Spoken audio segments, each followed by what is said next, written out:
Sweden के दारुल हुकूमत Stockholm से आरफ कसाना की जानिब से सलाम कबूल कीजिए। आज 28 अप्रैल और इतवार का रोज़ है और इतवार के रोज़ स्वीडन की डायरी आपकी खिदमत में पेश की जाती है, जिसमें पूरे हफ्ते का जायज़ा, स्वीडन की अहम खबरें, रिपोर्ट्स, यहाँ बनने वाले नई कवानीन और दूसरी चीज़ों से आप को जो है वो आगाह किया जाता है। तो चलते हैं जनाब आज की स्वीडन की डायरी की जानिब।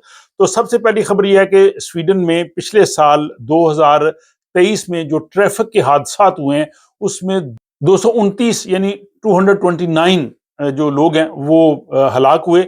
उनमें मर्दों की तादाद जो है वो 80% है, यानी 177 मर्द जो हैं वो उन ट्रैफिक के हादसात में हलाक हुए और बाकी जो है वो खवातीन हैं। और इसमें ज़्यादातर जो लोग इन ट्रैफिक हादसात में जान से गए वो गाड़ियों और ज़्यादातर जो ट्रक होते हैं, लास्ट व्हील और बसेस, उनके दरमियान जो हादसात हुए उनमें हुए। और 12% जो है वो 18 साल से छोटे बच्चे भी इसमें हैं। और इसमें यह है कि ज़्यादातर जो लोग इन ट्रैफिक हादसात की जद में आए वो है या तो वो नौजवान हैं जो 18 से 24 साल के हैं, या वो लोग हैं जिनकी उम्र जो है वो 75 से 75 साल से जो है वो ज़्यादा है। और ज़्यादातर हादसात जो हैं वो 70 से 80 किलोमीटर वाली जो रफ्तार की सड़क होती है उसमें हुए हैं। और कुल जो जख्मी लोग इन हादसात में वो 1790 के करीब हैं। तो ये इस रिपोर्ट के मुताबिक ये है कि 80% मर्द जो हैं वो इन हादसात की सूरत में जो है वो हलाक हुए हैं, खवातीन सिर्फ 20% हैं। अब मैं नाजरीन से जानना चाहूंगा कि वो उनकी राय में इसमें मर्दों की तादाद बहुत ज्यादा है और खवातीन की तादाद जो है वो बहुत कम है, इसकी आपकी नजर में क्या वजह हो सकती है? दूसरी खबर जो है वो ऑलरेडी आप व्लॉग देख चुके हैं कि स्टॉकहोम जो की गवर्नर है अन्ना किनबेरी, उन्होंने अपनी एक दोस्त को कानून और ज़ाब्ते के खिलाफ जो है वो एक प्लानिंग के शोबे के सरबराह की मुलाजमत दी थी, जिसकी तनख्वाह 88,000 स्वीडिश क्राउन थी। अब वो मीडिया में वो सारी खबर बाहर आई है और अब इस पे जो है वो मजीद जो अपडेट्स होंगे वो भी मैं आपको जो है वो जरूर आगाह करूंगा।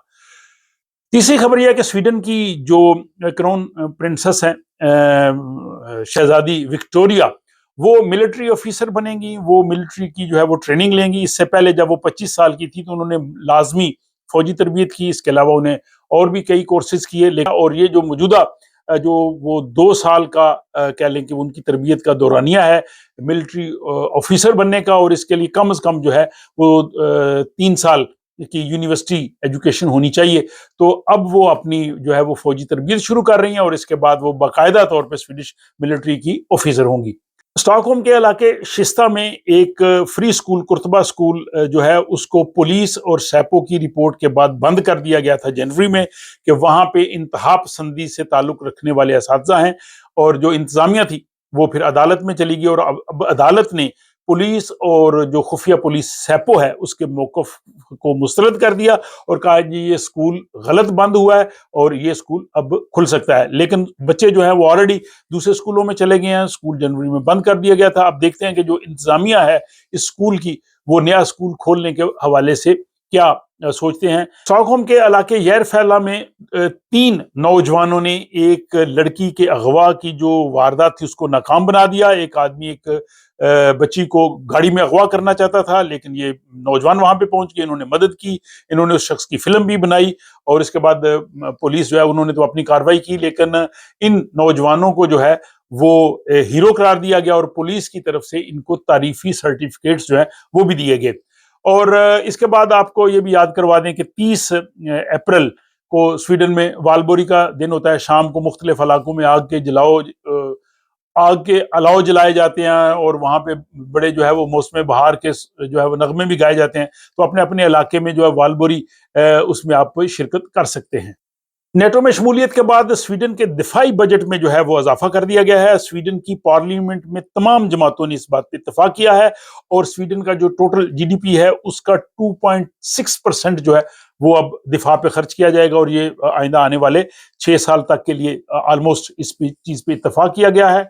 और ये जो हफ्ता गुजरा है इस जुमेरात के रोज से स्वीडन की पुलिस को खुसूसी इख्तियारात दिए गए हैं कि वो मखसूस इलाकों में सर्च एंड स्टॉप ऑपरेशंस कर सकते हैं, लोगों को रोक सकते हैं, उनकी शिनाख्त जो है वो दरियाफ्त कर सकते हैं। और ये मकसद ये था कि यहाँ पे जराइम और गैंग वार जो है उनको रोका जा सके। لیفٹ پارٹی سے تعلق رکھنے والی رکن پارلیمنٹ جو ہے وہ سویڈش پارلیمنٹ میں گئی ہیں، جس پہ انہوں نے فلسطین کا اسکارف پہنا ہوا تھا، اور اس پہ بہت تنقید کی گئی ہے کہ انہوں نے جو کوڈ آف کنڈکٹ ہے اس کی انہوں نے خلاف ورزی کی ہے کہ پارلیمنٹ میں اور کوئی اس طرح کے آپ کپڑے نہیں پہن کے آ سکتے۔ انہوں نے کہا جی کہ میں نے فلسطینی عوام کے ساتھ اظہار یکجہتی کے لیے یہ کام کیا ہے۔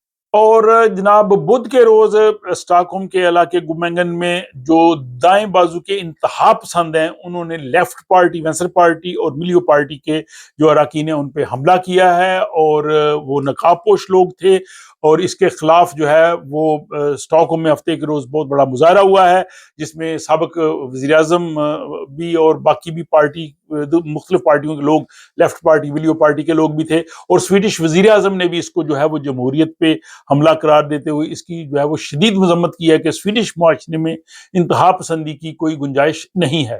اور خدشہ یہ ہے کہ سویڈن میں 63,000 کے قریب نرسز اور شعبہ صحت کے جو باقی لوگ ہیں وہ اوور ٹائم کے خلاف جو ہے انہوں نے ہڑتال کی جو ہے وہ دھمکی دی ہے۔ اور آخری خبر یہ ہے کہ سویڈن میں اگلے ماہ جو ہے وہ سویڈن کا جو مرکزی بینک ہے وہ شرح سود انٹرسٹ ریٹ کے بارے میں فیصلہ کرے گا۔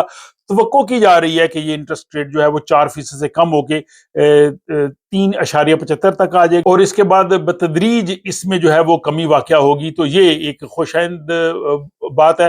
تو یہ تھا جناب پورے ہفتے کا جائزہ سویڈن کی ڈائری، جو کہ میں نے آپ کی خدمت میں پیش کی ہے۔ اس حوالے سے آپ اپنی رائے کا ضرور اظہار کیجیے، اپنا خیال رکھیے، اور ملاقات ہوتی ہے آپ سے کسی اگلے ولاگ میں۔